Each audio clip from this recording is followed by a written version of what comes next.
अस्सलाम वालेकुम नाज़रीन, आप देख रहे हैं मेरा YouTube channel Usman D Sabri और मैं हूँ उस्मान। और हमारा टॉपिक चल रहा है दज्जाल का फितना, कि दज्जाल ने कैसे हमको अपने फितनों में फंसा के रखा है। पहले तो हमको अपनी गृहस्थी में फंसा के रखा है, फिर अपने ख़ानदान में फंसा के रखा है, फिर अपने समाज में फंसा के रखा है, और इसके बाद दीगर शोबों में उसने अलग अलग जगह पर हमको फंसा के रखा है। किस तरह फंसा के रखा है वो मैं आपको आगाह करूँगा उसके बारे में इंशाअल्लाह ताला। कल हमारी बात जो चल रही थी वो चल रही थी ग़िज़ा पर, खाने पीने पर, कि हमको यहूदियों ने कैसे जो है ना दज्जाल के फितने में खाने पीने के ज़रिए लेके रखा हुआ है। हाँ, एक ब्लॉक में लाया और हमको उस ब्लॉक में अटका दिया है। अब वो कैसे किया है कि मुसलमानों में और हिंदुओं में सूअर खाना हराम है, तो हमको सूअर खिलाया जा रहा है और ऐसे अंदाज में खिलाया जा रहा है कि हम उसको मना भी नहीं कर सकते। अब वो हमारी ज़िंदगी का हिस्सा बन गया है। अगर कोई हमको समझाए कि ये सूअर है तो हम उसकी बात को मानते भी नहीं हैं, रद्द कर देते सिरे से। नहीं भाई, तेरे को नहीं मालूम है इसके बारे में। अरे भाई, इसमें ये फ़ैट डाला गया है, अरे वो लकड़ी का फ़ैट है, वो झाड़ का फ़ैट है, वो ये है, वो है। ऐसी तरीके से हम जो उसको लॉजिक देना शुरू करते और अपनी अकल लगाते ही नहीं है कि सरसों में से कभी कोलेस्ट्रॉल नहीं निकल सकता, सिर्फ तेल निकल सकता है, ऑयल निकल सकता है। अगर ऑयल और कोलेस्ट्रॉल दोनों एक ही चीज़ है, दो नाम क्यों रखे गए? हाँ, अगर ऑयल और कोलेस्ट्रॉल और फैट ये एक ही चीज़ है तो इसके नाम बदल के क्यों रखे गए? यानी ये तीनों अलग अलग चीज़ें है ना।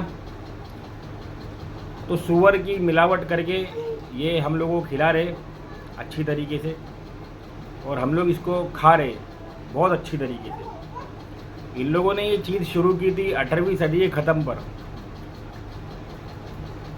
जानवरों के साथ छेड़छाड़ करके। हाँ, जिसको हम हैन बोलते हैं, मुर्गी, उसको चिकन बनाकर उसके अंडे के साथ सूअर के स्पर्म को ब्रीड किया गया और उसको बनाया गया, और बनाकर ये लोग जो है ना अपने दुश्मनों की, यानी हम हिंदू और मुसलमानों के ख़िलाफ़ इस्तेमाल करने लगे। इनको तो सूअर खाना चलता है, जायज़ है इनकी नज़र में। इनकी नज़र में क्या है, ना माँ, ना बहन, ना बीवी, ना बेटी। लेकिन हमारे यहाँ संस्कृति और सभ्यता है।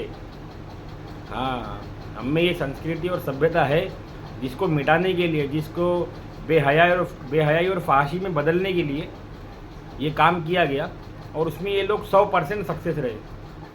क्योंकि जब एक अमेरिकन साइंटिस्ट ने, कम उम्र का साइंटिस्ट था वो, उसने इस पर रिसर्च किया इब्तदा दौर में, तो उसको उठाकर जेल में डाल दिया गया, क्योंकि ब्रिटिश ईस्ट की गवर्नमेंट थी, और वो जेल में मर गया, वहाँ से बाहर निकला नहीं।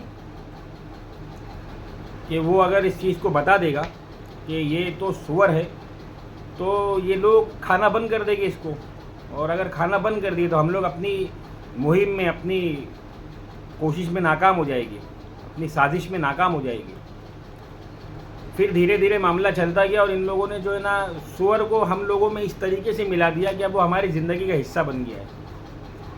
उसको मसालों में मिक्स किया जा रहा है, ये बोलकर कि ये कंटेंट जो है वो प्रिजर्विंग के लिए है मसालों की।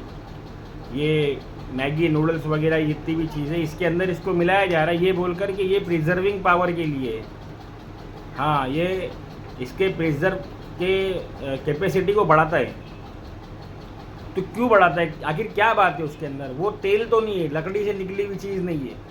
हाँ, वो लकड़ी से निकली हुई चीज़ नहीं है, वो फूल पौधे से निकली हुई चीज़ नहीं है। क्या बात है ऐसी?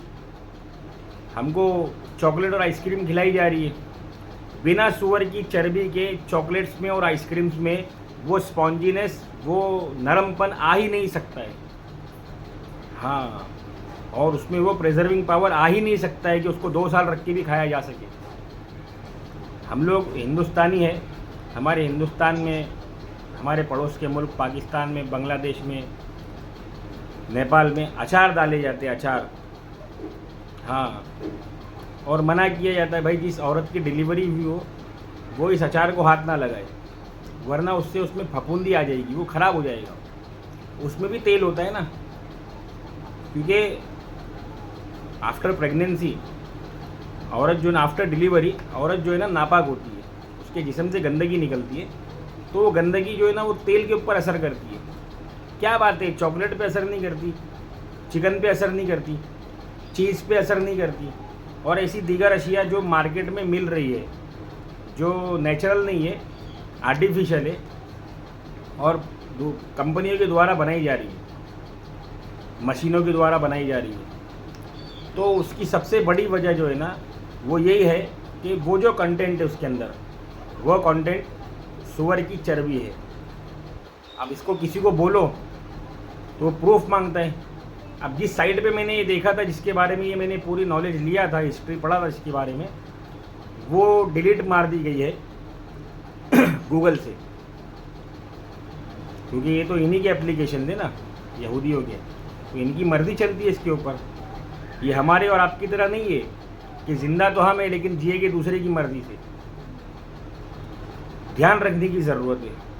आज बेहयाई और फहाशी इतनी ज़्यादा आम हो गई है और नंगाई इतनी ज़्यादा आम हो गई है कि इंसान सूअर की तरह अपनी ज़िंदगी गुजार रहा है। किसी को तमीज़ नहीं है, बहन का, बेटी का, माँ का, बाप का, भाई का, बेटे का, कोई भी किसी के भी सामने कैसे भी लिबास में आ जाता है। उसको मॉडर्न कल्चर बोलते हैं।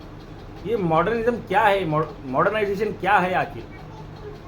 ये इंसान को गुनहगार बनाने की, नंगा करने की एक सबसे बड़ी साजिश है। इंसान को जानवर बनाने की एक सबसे बड़ी साजिश है। आपने जानवरों को नहीं देखा होगा कभी कि वो लोग कपड़े पहनते हैं, तो ये जानवर है ना बेचारे। जानवर तो हम भी है, क्योंकि हम में भी जान है ना। वो हैवान है और हम इंसान हैं।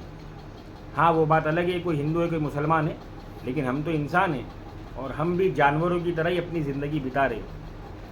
यहूदियों की और दज्जाल की साजिश का मोहरा बनकर खुदारा खुदारा खुदारा खुद को इस दलदल से बाहर निकालो, अपनी गिज़ा को सही करो। क्या बात है, आज लाखों मुसलमान जो है ना काबे में खड़े रहकर दुआ करते हैं लेकिन दुआएं कबूल नहीं हो रही।